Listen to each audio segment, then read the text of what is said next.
Hey guys welcome back to day 5 of వినజ్యోతి series.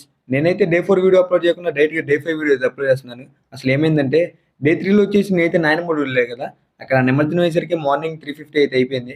So ఇంకా అక్కడే ఆ రోజు అయితే రెస్ట్ తీసుకొని నెక్స్ట్ డే మార్నింగ్ అయితే వచ్చాను అనమాట. దానివల్ల డే 4లో అయితే ఏ వీడియో అయితే రికార్డ్ చేయలేదు. ఇంకా డే 5లో వచ్చేసి మా నిమజ్జనం అయితే స్టార్ట్ అయిపోయింది. ఇప్పుడే ఇంకా సోమవారికి అయితే దిష్టిబొమ్మడికి వచ్చి నిమజ్జనం కూడా అయితే స్టార్ట్ చేస్తాం. ఇంకా మా కుర్రోళ్ళు అయితే నిమజ్జనం స్టార్ట్ అవుతుంది ఆలస్యం, మామూలుగా ఎగరట్లేదు. ఇంక అలా మధ్యాహ్నం గూడా అయిపోయిందనమాట. ఇంక అందరూ తినేసొచ్చినాక ఇంకా లేడీస్ అయితే స్టార్ట్ చేశారు. మీరేనా ఏసేది? మేము గూడా డాన్స్ ఏస్తామని జెప్పి.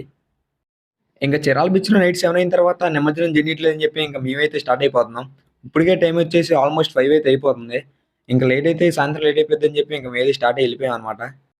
ఈ వినాయక చవితి ఫ్రైడేస్ వచ్చేసి మాకైతే జస్ట్ 5 సెకండ్స్‌లో అయితే అయిపోయినట్టు అనిపించిందనమాట. మీకెలా అనిపించిందో కింద కామెంట్ జేయడం మాత్రం మర్చిపోకండి. ఇంకలా సోమవారికైతే హారతిచ్చేసి మేమైతే ఇంక నిమజ్జన కార్యక్రమం గూడా అయితే స్టార్ట్ చేసేసాం. వీడియో అయితే ఇంతే గైస్.